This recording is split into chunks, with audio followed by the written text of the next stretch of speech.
So finally, Motorola's Ultra phone is here after months of rumors around the Moto Frontier. This is the Motorola Edge 30 Ultra. Now, to justify its Ultra name, it's got the best specs on a Motorola phone yet. It's got a 200 megapixel camera, 125 watt fast charging, which is completely unlike what Motorola has ever done. Of course, the latest and greatest Snapdragon 8 Plus Gen 1 processor as well. I've been using it for a bit and I have some thoughts, and I'm going to be sharing my first impressions on the Motorola Edge 30 Ultra. Now, if you don't know me yet, I'm Arshad. You're watching Track and Tech English. Let's go.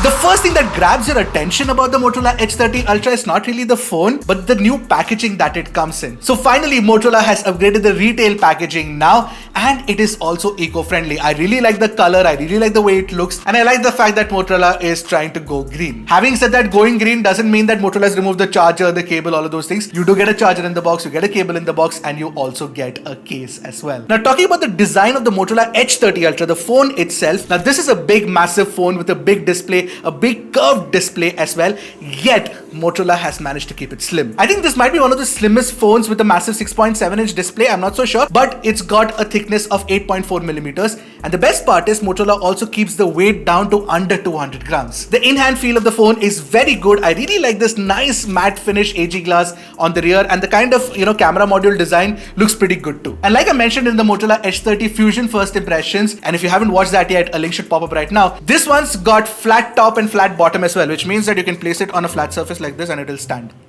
How cool is that? Anyway, the railing itself is made entirely of metal, and you get Corning Gorilla Glass 5 protection on the front and the rear as well. This is a very solid, very sturdy design.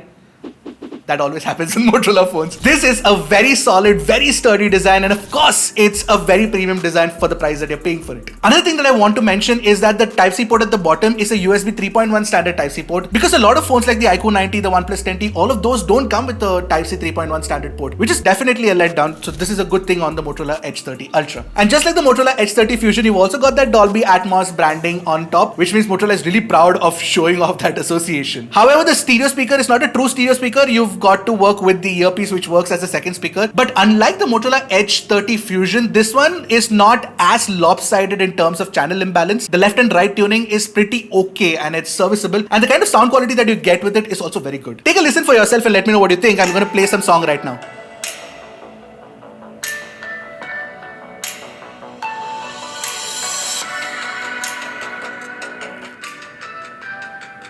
Not too bad.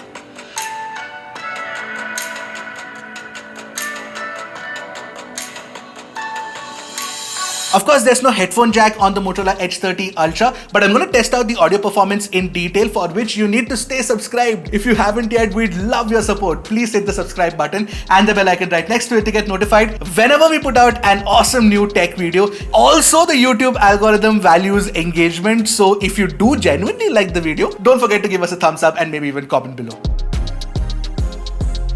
Now let's come to the curved display on the front. And one thing that Motorola has definitely solved for this time around is false touches on the edges themselves. That doesn't happen too often on this phone, and that's definitely reassuring. Now, this is an almost 6.7 inch panel, a POLED display with support for HDR10+, 10-bit color display, DCI-P3 color gamut, the works. And it's got support for HDR10+ as well, and when you're watching HDR content, it can reach a peak brightness of 1250 nits, which looks definitely very, very good. Now, with this Edge display, Motorola has also added Edge lighting in various forms and function. I like the way the Edge lighting actually works on these two phones now, the Edge 30 Fusion and the Edge 30 Ultra. Essentially, when you get a call or a message, or you get an alarm, or when you're charging the battery of the phone, you get these visual indicators that light up on the side, and it looks really, really good. Talking about visual indicators, there's this acoustic lighting thing that's available in game time, and that's also really cool, because what it does is that it gives you an edge lighting feature when you're playing a game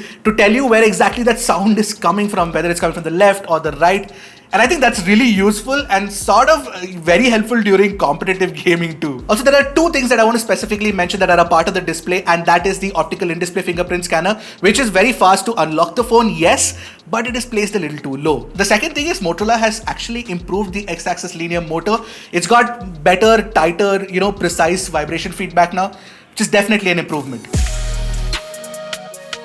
Now talking about the performance of the phone, you've got Snapdragon 8 Plus Gen 1 inside, and unfortunately only a single variant with 8GB of RAM and 128GB of storage. It should have had at least a 12GB, 256GB variant, but Motorola says that, not many people are buying the more expensive variant, so this much is enough. So they've launched only this one variant in India. Now, while I did test the performance, it's too early for us to talk about the performance itself, primarily because this is a retail unit and it's gonna get an update really soon which will improve the performance, because currently it's not performing up to the level of the 8 Plus Gen 1 that we know. So I'm gonna wait for that software update and give you guys an update on how the performance actually improves. But for now, you can see the Antutu score and the Geekbench score on your screen right now. But I will tell you this, one thing that Motorola is doing with the performance is that it's tuning for power efficiency. Now 8 Plus Gen 1 is power efficient by default, so imagine if Motorola adds its power efficiency chops on top of it, which means that you will get great battery life. And you've got a 4610 mAh battery inside.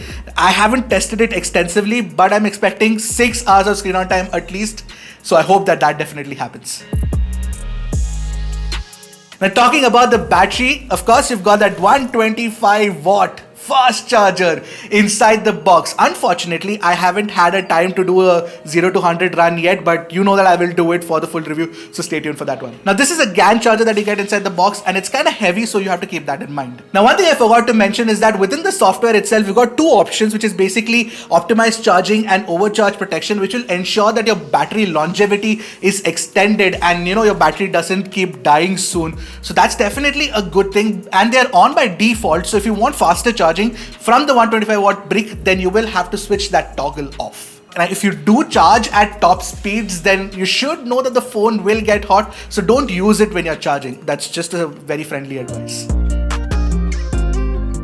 Now the software, of course, is Android 12 with Motorola's layer called MyUX. It's basically very similar to stock Android with a lot of really good Motorola embellishments, which I think makes it one of the best, most cleanest software experience out there. There's absolutely no bloatware, yes, and this time around Motorola has also promised that you will get 3 years of software updates on the Motorola Edge 30 Ultra and 4 years of security updates. Hopefully Motorola lives up to those promises and gives you those updates on time. We'll definitely check out if Motorola has done that in the future. Now the personalization options, of course, includes a lot of tweaks that you can do. You can change the font, you can change the way the icon looks, you can change the theme of the software or the UI itself basis the color of the wallpaper, a lot of things. And apart from that, you've got those gestures and you've got double tap function as well. There's just a lot of things happening, and it's really helpful. Plus, one of the things that Motorola really strongly wants to advocate is security. Of course, you've got ThinkShield, but now there's a dedicated chip for security inside the Motorola Edge 30 Ultra,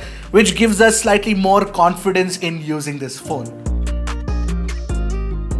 Okay, I know that I've made you guys wait for a long time for me to talk about the camera performance on the Motorola Edge 30 Ultra. Of course, it's the world's first 200 megapixel camera that's been used on a phone, and this is the first time we're using it as well. But here's the caveat. There is a software update that's going to improve the camera performance, is what Motorola is saying. So right now are just first impressions from whatever pictures we got from the unit at the moment. However, I think that you should stay for a verdict on the camera performance itself. Before that, let me quickly tell you what is the camera setup that you get with the phone. You've got that 200 megapixel sensor. You've got a 50 megapixel ultra wide angle camera, which also doubles up as a macro camera. And you've got a 2x telephoto camera as well. I wish it would have been 3x. 2x is not enough in 2022, I feel. And on the front, you've got a 16 megapixel selfie camera as well. What I noticed is that the primary camera is sharp enough, but the color accuracy is very good.